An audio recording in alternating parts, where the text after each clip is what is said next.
The truth about ABBA's family life might shock you. Their daughter finally speaks out about what it was like growing up in the shadows of superstardom. The story behind their fame hides a heartbreak you wouldn't expect. Take a moment, breathe deeply, and imagine life from her perspective. ABBA has secured its place in music history as one of the most legendary bands ever, a success built not only on catchy tunes, but also on the unique talents of Björn Ulvaeus's masterfully composed guitar lines and Agnetha Feltskog's perfectly trained vocals. Together, they formed half of this iconic group and shared a marriage as turbulent as the band's own dramatic rise and fall. Yet amid the whirlwind of fame, tours, and recording sessions, one truth remained largely forgotten: their children. Years later, the long-term consequences of that intense career focus are finally coming to light. Linda Ulvaeus, the couple's daughter, has bravely revealed what it was like growing up with parents wholly consumed by global superstardom. Born in 1973 as the first child of Agnetha and Björn, Linda's arrival should have been a moment of pure joy. Sadly, for the little girl, it was overshadowed by preparations for the Eurovision Song Contest, reducing her presence to little more than a background detail.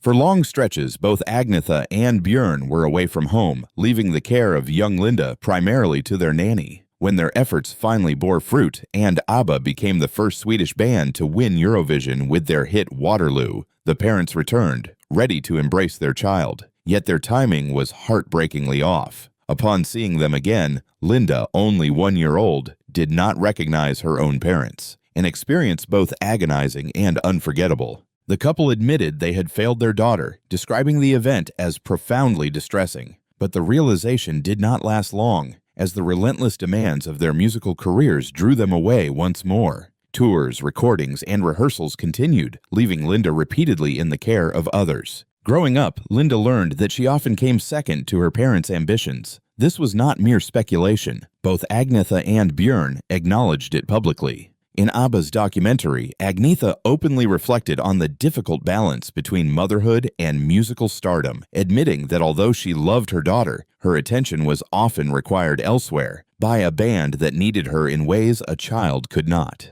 The story of fame, family, and sacrifice paints a poignant picture. Behind the glittering stage lights and chart-topping hits, a young girl's emotional world was quietly overlooked, a reminder that even the brightest spotlight can cast the darkest shadows. Eurovision was only the beginning, and soon ABBA's fame exploded, leaving Agnetha and Björn with even less time to be present for their daughter. Agnetha later admitted that the whirlwind of her career, the constant media attention, endless flights, and promotional obligations quickly became a source of deep anxiety and trauma. She found herself leaving Linda behind, even when her heart ached at the thought. The couple tried desperately to coordinate separate flights so one of them could stay with their daughter, but no matter how carefully they planned, it was almost impossible to make it work. This intense struggle also triggered Agnetha's profound fear of flying, tied directly to her sense of responsibility as a mother. In her mind, a persistent, haunting voice warned that if she and Björn flew together, disaster could strike, and there would be no one left for Linda. Despite these fears, the couple welcomed a second child, Peter, which made Linda's quest for attention even more complicated. Suddenly, she was competing not only with her parents' careers, but also with her younger brother, creating an unintentional distance between the siblings. Music became the one place where Linda felt truly seen and loved by her parents.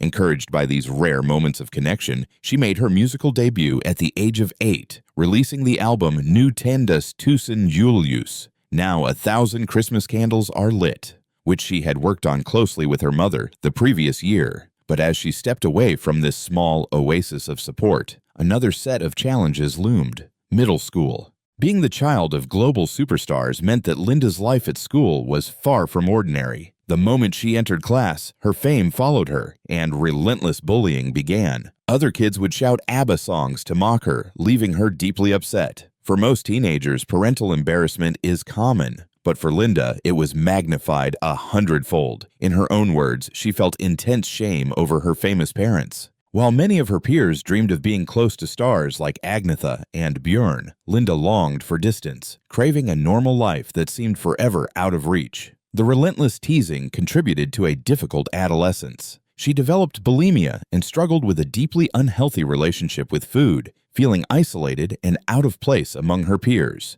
The combination of loneliness and absent parents drove her toward the wrong crowd. She became a wild child in search of belonging, clinging to friends who, at least temporarily, gave her a sense of identity and companionship. But this reckless lifestyle was unsustainable and dangerous. And fortunately, she was rescued from potentially devastating consequences just in time. Through all of this, Linda's early experiences with fame, family, and isolation would shape the person she was becoming, preparing her for the next chapter of her life, with all its own unexpected trials and revelations. What ultimately helped Linda find her footing was a move to the countryside, where the slower pace of life gave her the space she desperately needed to heal. Surrounded by nature, she discovered an unexpected source of comfort and companionship in a little pony named Mr. Johnson. The pony became a steadfast presence in her life, a silent friend who supported her as she slowly rebuilt her sense of stability. In the quiet of the countryside, Linda also began to mend her relationship with food and reconnect with her passions,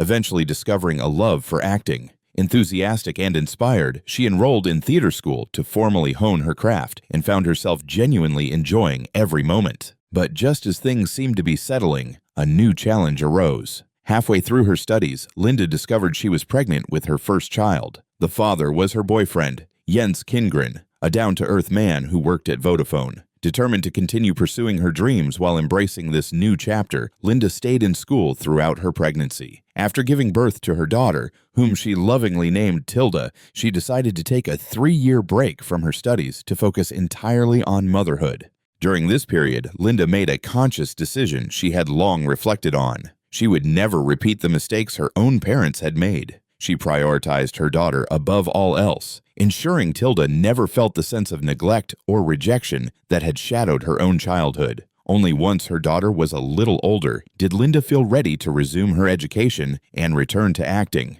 Her patience and dedication bore fruit. Soon, Linda began landing acting roles, steadily building a reputation as a talented and versatile actress. Yet unlike her parents, her career was never her primary focus. Family always came first. She was determined to give her 2 daughters the stable, nurturing upbringing she had yearned for herself. Even as she took on significant roles in acclaimed films and TV series like Under Solon, Quick, and Labyrinth, her daughters remained her heart and priority. Despite everything, Linda did not harbor resentment toward her parents. As she matured, she came to understand their perspective and even joined in on her mother's solo musical projects, including Agnetha's 2004 comeback single, When You Walk in the Room. Her parents, in turn, made efforts to mend past mistakes. For instance, after realizing that Linda had trouble remembering them following their long post-Eurovision tours, they limited future tours to a maximum of 2 weeks and made arrangements for her to join longer trips so they could spend more time together. In the end, misunderstandings and past choices could not overshadow the bond that connected them.